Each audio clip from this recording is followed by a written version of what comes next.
इस संदेश में मैं आपको आप नहीं तुम कह रही हूँ। ईश्वर को हम तू कहकर संबोधित करते हैं, इसलिए इस अति अपनत्व के तुम शब्द का संबोधन कर रही हूँ।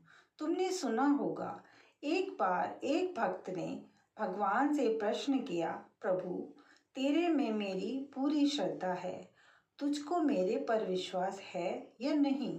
प्रभु ने कहा, तेरी मेरे में पूरी श्रद्धा होती तो तू ये प्रश्न नहीं करता। मुझे तुझ पर विश्वास है, इसीलिए अपनी बात कर रहा हूँ। जहाँ भी तुम जैसे युवा साथियों की जमात खड़ी होती है, जानते हो सबकी दृष्टि उधर क्यों चली जाती है? तुम्हारे समूह में देखने वालों को इस विराट स्वरूप का बोध होता है, जो सृष्टि रचना के 5 तत्वों में छिपा पड़ा है। समुद्र में तूफान, वायु में आंधी, अग्नि में दावानल, मिट्टी में सहनशीलता एवं आकाश में तेज, सभी कुछ तो है तुम्हारे अंदर। सब चाहते हैं तुम अपनी इन महान शक्तियों को पहचानो और मर्यादा में रहकर इनका सदुपयोग करो। किसी भी महापुरुष की जीवनी में उन्होंने अपने जीवन में क्या किया है, इसी का कथानक रहता है, और दूसरों के भले के लिए क्या किया है, इसी का उल्लेख रहता है। कोई व्यक्ति सिर्फ अपना एवं परिवार का ही निर्वाह करता रहे तो उसे परिवार वाले भी स्मरण नहीं करते। राणा प्रताप के चेतक का नाम तुम जानते हो, जो आज से 400 वर्ष पूर्व हुआ था।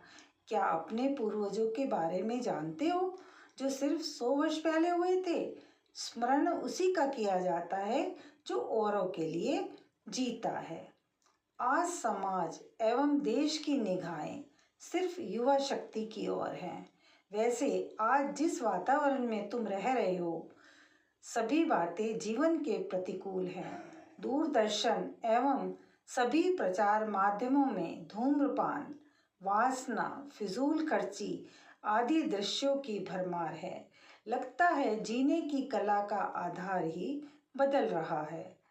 जिन अभिनेताओं को हम श्रद्धा की दृष्टि से देखते हैं, वे ही अभिनेता अभिनेत्री अब इन विज्ञापनों में अर्थ लाभ के लिए अपनी गरिमा को भूलकर सहर्ष योगदान दे रहे हैं। न जाने कौन कौन कैसे कैसे, तुम तो देखते ही होंगे यह सब। क्या तुम फैशन, वासना एवं किसी भी तरह धन उपार्जन करना ही जीवन का आधार बनाना चाहते हो? तुम कंपास के बारे में अवश्य जानते होंगे। कंपास को रखते ही तुमने देखा होगा कि उसकी सुई उत्तर दिशा की ओर चली जाती है। जानते हो ये आकर्षण शक्ति कितनी दूर है? तुम हैरान रह जाओगे यह जानकर कि यहाँ से करीब 16,000 किलोमीटर दूर उत्तरी गोलार्ध में चुंबकीय आकर्षण शक्ति है, जो इस जरा सी नोक को अपनी ओर खींच रही है। इसी तरह हम सबकी आत्मा उस परम पिता की ओर खींची रहती है, जो कंपास की तरह ठीक दिशा का निर्देश करता है। यदि कंपास असंतुलित हो अथवा उसका स्क्रू या पुर्जा ढीला हो जाए तो वह दिशा नहीं दिखाता। ठीक यही हाल हमारी आत्मा का है। यदि हम असंतुलित हो जाएं अथवा मानसिक यंत्र का कोई पुर्जा गड़बड़ा जाए तो हमारी आत्मा सही निर्देश नहीं देती। तुम जानते होंगे कि ये कंपास रुपए का भी होता है और कई लाख रुपयों का भी। लाखों रुपयों के कंपास वाला व्यक्ति हवाई जहाज द्वारा हजारों व्यक्तियों को अपने निर्दिष्ट स्थान पर पहुंचाता है। अपनी आत्मा को जगाओ, उसी बड़े कंपास की तरह औरों को सही दिशा दिखाने के लिए। जीवन एक एक क्षण से बना है, सेकंड से मिनट, मिनट से घंटा, घंटे से दिन, दिन से सप्ताह, सप्ताह से वर्ष, और इसी क्रम को हम जीवन कहते हैं। एक व्यक्ति कोई भी कारोबार, नौकरी अथवा कर्म कर यदि सिर्फ अपना एवं अपने परिवार का ही निर्वाह करता है तो वह यदि 100 के बदले 200 400 वर्ष भी लग जाए तो उसे यही क्रम करते रहना है। समय को शुभ कार्य में लगाना ही इसका ध्यान हमेशा रखना।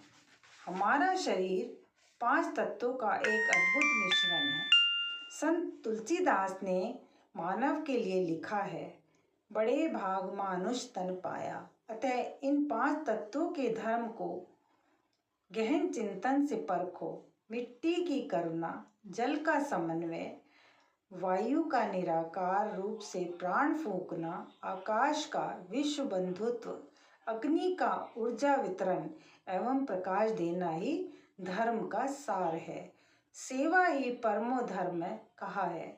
हमारे शास्त्रों ने, धर्म ग्रंथों ने, ईश्वर ने ये विराट शक्तियाँ हमें इसलिए प्रदान की ताकि हम शक्तियों का मूल्यांकन करें, अपने जीवन का मूल्यांकन करें।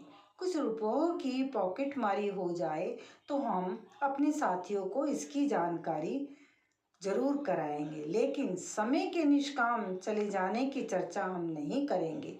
जीवन का एक छोटा सा हिसाब समझो।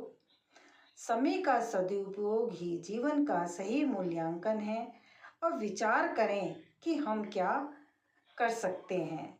इसके लिए पहले तुम्हारे मन में औरों के लिए कुछ करने के लिए जो विचार मन में उठते हैं उन्हें कागज पर नोट करो।